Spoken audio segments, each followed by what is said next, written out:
China is building an army of hackers, and it's already bigger than most countries' entire intelligence services. In 2023, the FBI director told Congress that China's hacking program is larger than that of every other major nation combined. Just one Chinese military cyber unit, a single division in a 12-story building in Shanghai, is estimated to employ around 30,000 people. That's roughly the size of the entire FBI special agent workforce. You heard that right. And that unit is only one piece of a machine most people don't even know exists. It all started with a bombing that wasn't even meant for China. The Honkers, where it all began.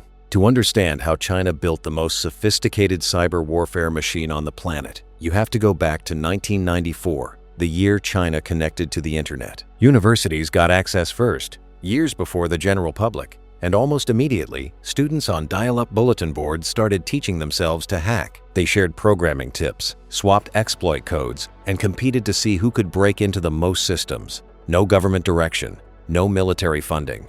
Just young, curious, self-taught programmers exploring a new frontier. And for a few years, that's all it was. They had no idea they were building the foundation of a cyber superpower. Neither did anyone else. The hacker culture that emerged on those early forums had a flavor unlike anything in the West. These weren't loners in basements. They formed crews with names and hierarchies. They mentored each other in master-apprentice relationships, with senior hackers training newcomers in exchange for loyalty and respect. They published their own magazines. They held their own conferences. By the late 90s, China had a fully formed underground hacker ecosystem, and it was about to collide with geopolitics. Then the real world intervened. In 1998, violent anti-Chinese riots erupted across Indonesia. Chinese hackers, outraged and organized for the first time, launched coordinated attacks against Indonesian government websites. It was crude, defacements, denial of service floods. But it was the first time China's hacker underground had moved as a collective force in response to a geopolitical event. They called it a cyber-patriotic war, and it wouldn't be the last. A year later, on May 7, 1999, the United States accidentally bombed the Chinese embassy in Belgrade during the Yugoslav wars. 3 Chinese journalists were killed. The Chinese internet didn't just react, it exploded. Within days, hackers created the Red Hacker Alliance and began launching coordinated strikes against American government websites. A hacker, known only by the screen name Li 0N, founded the Honker Union of China.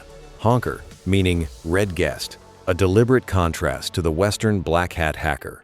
At its peak, the Honker Union had 80,000 registered users. But the real core, the technically skilled operators who could do serious damage, numbered only in the hundreds. Then came the incident that turned the Honkers into a household name inside China. In April 2001, a U.S. Navy surveillance plane collided with a Chinese fighter jet over the South China Sea. The Chinese pilot was killed. The American crew made an emergency landing on China's Hainan Island and was detained for 11 days. The Honkers mobilized on a scale nobody had seen before. Thousands of participants, hundreds of American government and military websites defaced or taken offline in a single coordinated wave. They hit the White House website. They hit the Department of Energy. They even went after the U.S. Air Force. American hackers retaliated, and what followed was a full-blown U.S.-China hacker war that played out across the internet for weeks. But here's what made the Honkers different from every other hacker community in the world. While Western hackers tended to be individualistic, even anarchic, the Honkers were collective, nationalistic, and fiercely patriotic. Groups like the Green Army, Evil Octal, and China Eagle Union sprang up across the country, and their members saw hacking not as rebellion, but as service. Over the next decade, they would mobilize again and again against Japan during the Diaoyu Islands dispute, against the Philippines during the Scarborough Shoal standoff, against Vietnam during South China Sea tensions. Each time, the attacks got more organized. Each time, more people joined. And each time, the skills got sharper. And someone in Beijing was paying very close attention. From patriots to spies, the recruitment pipeline. One of those Honkers was a young hacker who went by the name Wicked Rose. His real name was Tan Dalen, and he started out, like most of them, blogging about his exploits, bragging about hacking Japanese targets, and building a reputation on patriotic hacker forums. Then one day, the People's Liberation Army came calling. Tan and his university friends were invited to a PLA-affiliated hacking competition. They won first place. What followed was a month-long military hacker training camp, and what happened inside that camp changed everything. They weren't learning how to deface websites anymore. They were building custom hacking tools from scratch, studying network infiltration techniques used by Western intelligence agencies, running simulated attacks on foreign military and corporate systems. When Tan walked out of that camp, he wasn't a hobbyist anymore. He was an asset. Now, what made the PLA's recruitment strategy so effective wasn't just the training. It was the timing. These young hackers were being approached at the exact moment when their skills had outgrown the forums, but their career options hadn't caught up. China's cybersecurity industry barely existed yet. No six-figure corporate jobs were waiting for them. No bug bounty programs. No legitimate path to turn their talents into a paycheck. The PLA and the Ministry of State. Security didn't just offer purpose, they offered a future. And for a generation of hackers who had spent years operating in the shadows with no recognition, that was an offer almost nobody turned down. But the PLA wasn't the only agency shopping for talent. At some point, Tan switched teams and began contracting for the Ministry of State Security, China's civilian intelligence agency. He became part of a group Western researchers call APT-41, one of the most notorious state-sponsored hacking operations on Earth. And APT-41 wasn't just doing espionage. They were doing both stealing intelligence for the state and running cybercrime operations for profit on the side. In 2020, the U.S. Justice Department indicted Tan and other alleged APT-41 members for hacking over 100 targets, including American government systems, healthcare organizations, and telecoms. The charges painted a picture of an operation that blurred the line between patriotism and organized crime so completely that even Western analysts struggled to tell where one ended and the other began. And Tan's story wasn't unique. It was the blueprint. A researcher at ETH Zurich identified what he calls the Red 40 key individuals from roughly 200 core Honker members who went on to found cybersecurity companies, join intelligence services, or take senior government positions. The hacker forums of the late 90s weren't just chat rooms. They were the farm system for China's entire cyber espionage apparatus. By the mid-2000s, many of the original Honker groups had quietly dissolved or transformed. The Green Army splintered after an internal dispute. Forums went dark. Members disappeared from public view. But they didn't stop hacking. They moved into private cybersecurity firms that operated as intelligence fronts, companies that looked legitimate on paper but were running espionage operations behind closed doors. Many of the malware tools haunting corporate networks today, PlugX, ShadowPad, and other modular backdoors, trace their code lineage directly back to Honker-era projects built on those early forums. But freelance patriots and intelligence contractors can only take you so far. To build a true cyber superpower, you need to industrialize the whole operation. And that's exactly what was happening inside a 12-story building in Shanghai that most of the world had never heard of. PLA Unit 61398, the Factory of Espionage. In the Pudong district of Shanghai, there's a 12-story building that looks like any other office tower. No signs, no markings, nothing to suggest what happens inside. But behind those walls, an estimated 30,000 people work for People's Liberation Army Unit 61398, a military cyber espionage division, so large it has its own dedicated daycare facility for employees. Children. The bulk of those 30,000 aren't even hackers in the traditional sense. Most of them are analysts and data processors, people whose job is to sift through the enormous volumes of stolen information that come flooding back from compromised networks around the world. Because the hacking is just the first step. The real operation is what happens after. Western intelligence agencies had been tracking activity from this building since 2002. They just couldn't prove it. They gave it a code name, Byzantine Candor. And for years, that code name circulated through classified briefings in Washington, London, and Canberra as one of the most persistent cyber threats any Western agency had ever tracked. The unit deployed over 40 custom malware families across 937 command and control servers spanning 13 countries. The scale was staggering.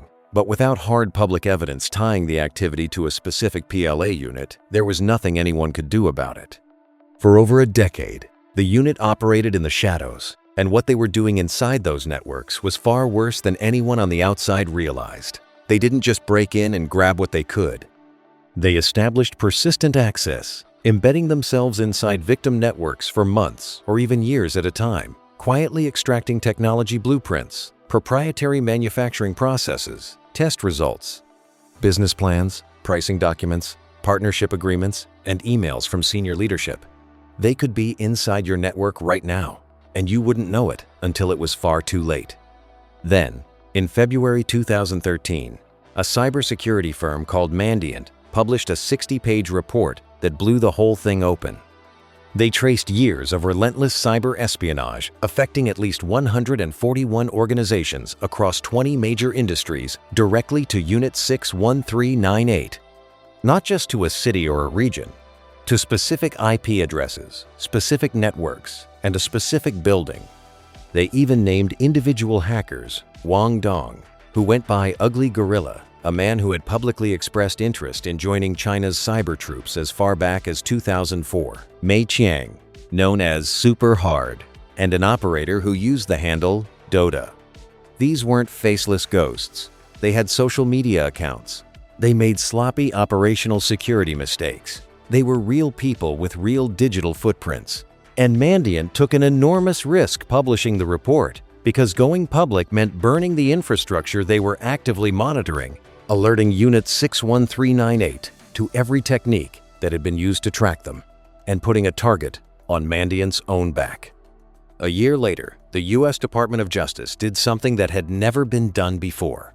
They indicted 5 PLA officers from Unit 61398 on charges of stealing trade secrets from American corporations, the first ever U.S. criminal charges against nation-state hackers.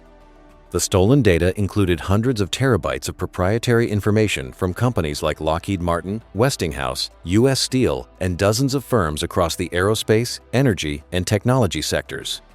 The losses from Chinese intellectual property theft alone were estimated at $300 billion a year. This wasn't hacking. This was industrial-scale looting. And despite the indictments, despite the public exposure, despite every firewall and security upgrade that followed, the operations continued.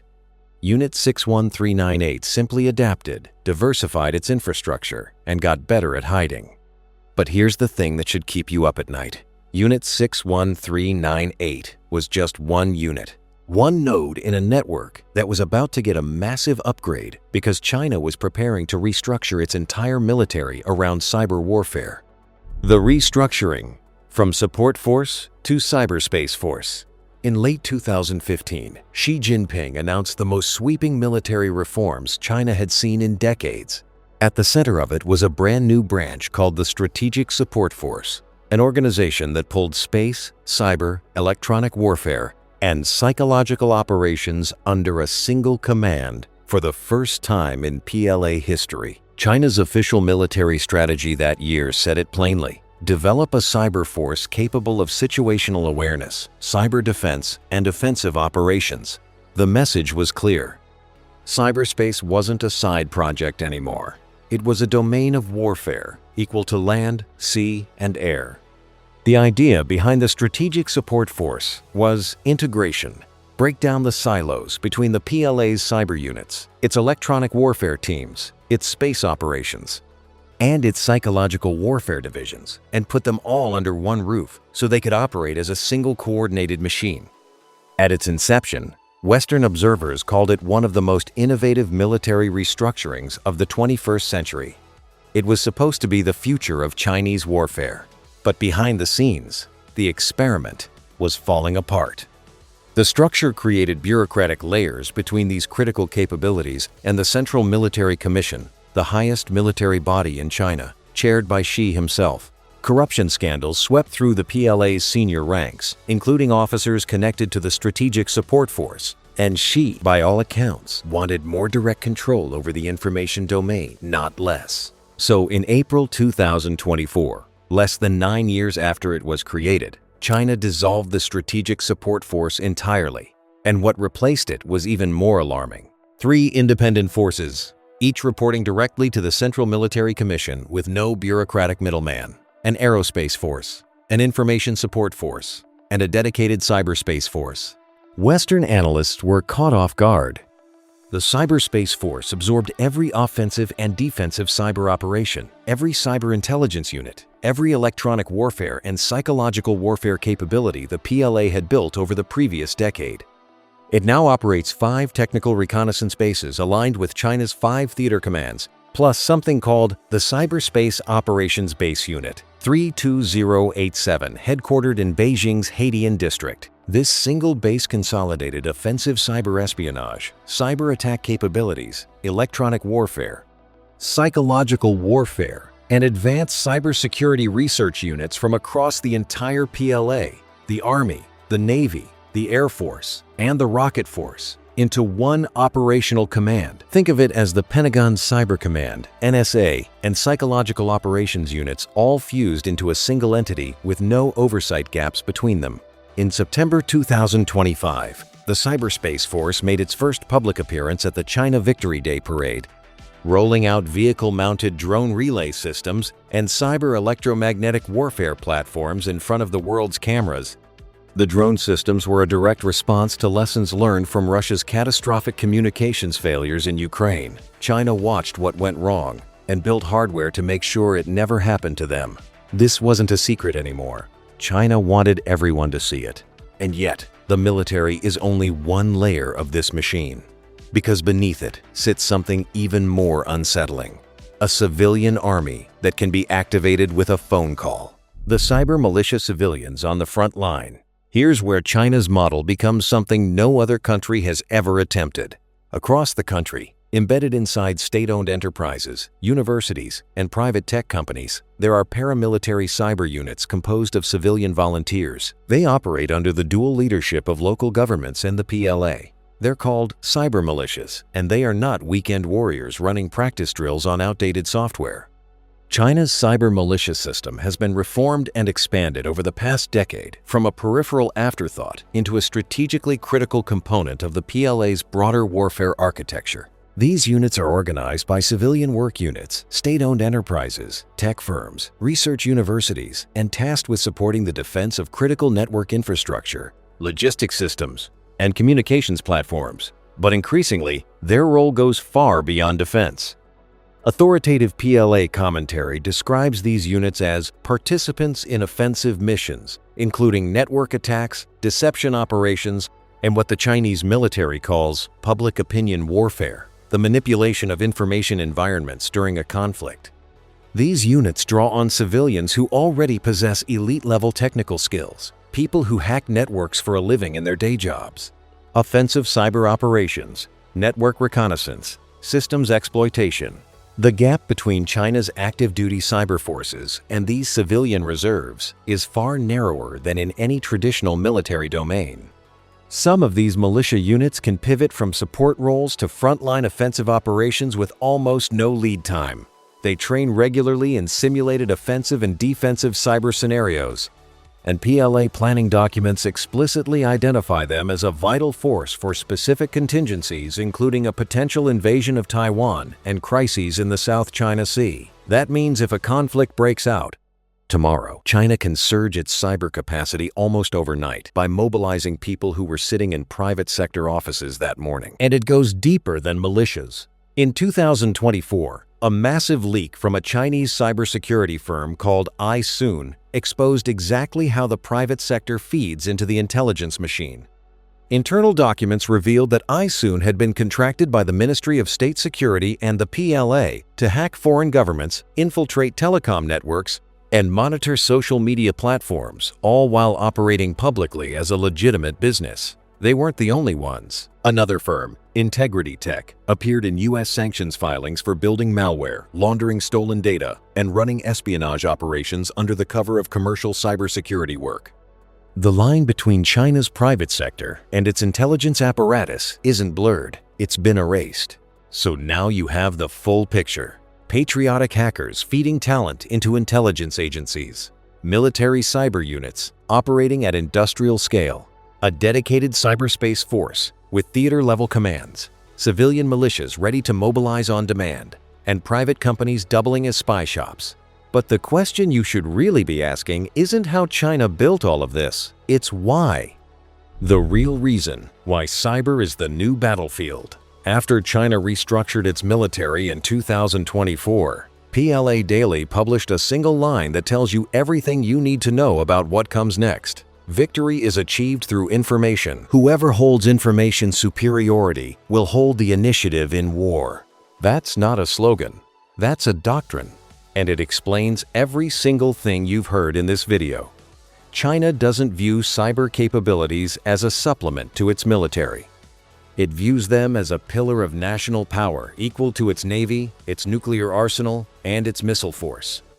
In a potential conflict over Taiwan or the South China Sea, China's cyber forces wouldn't just be stealing emails or harvesting passwords. They would be targeting power grids, water treatment systems, financial markets, military logistics chains, communications networks that entire populations depend on. The goal isn't just espionage. It's the ability to paralyze an adversary's capacity to respond before the first shot is ever fired. And this isn't theoretical. In 2020, 4 members of the PLA were indicted for the Equifax breach, the hack that compromised the personal data of nearly 150 million Americans. Names, social security numbers, birth dates, addresses. That's not corporate espionage. That's intelligence collection on a population-wide scale. Then, in 2023, Western intelligence agencies uncovered a campaign they called Volt Typhoon Chinese state-sponsored hackers who had been quietly pre-positioning themselves inside American critical infrastructure for months. Not stealing data, not causing disruptions, just sitting there, embedded inside the systems that control energy grids, water utilities, and transportation networks. Waiting. The FBI director called it the defining threat of our generation. And when pressed on what the hackers were doing inside those systems, the answer was chilling. They weren't there to spy.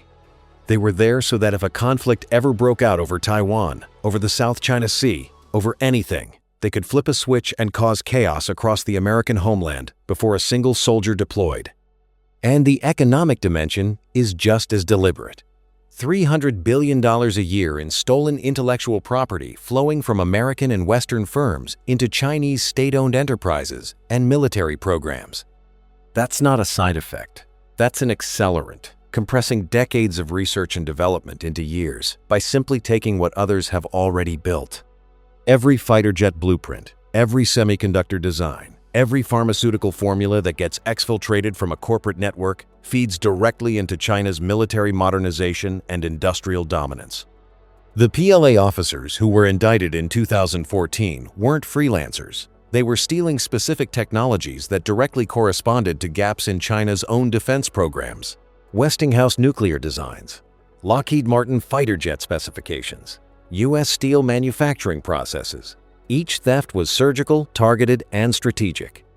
So here's what you're looking at. A country that took a generation of self-taught patriotic hackers and turned them into intelligence operatives. That built military cyber units the size of small cities. That created a standalone cyberspace force reporting directly to its top military command. That embedded civilian militias and private companies so deeply into the apparatus that the entire tech sector can be weaponized overnight. And that has already placed its operators inside the critical infrastructure of the nations it considers potential adversaries not to steal, but to wait.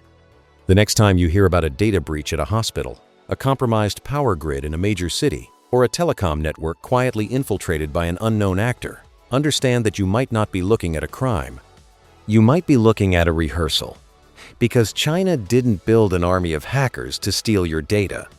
It built one to win the next war before it starts. And by the time you realize that war has begun, it might already be over. And here's the part that should terrify every defense planner in the Western world. While the United States is still debating whether to create a standalone cyber force, still arguing over budgets, bureaucratic turf, and organizational charts, China has already built one, staffed it, trained it, paraded it through Tiananmen Square, and woven it so deeply into its military, its intelligence agencies, its private sector, and its civilian population that the entire nation can function as a single cyber weapon. The honkers dreamed of defending China's honor with a keyboard.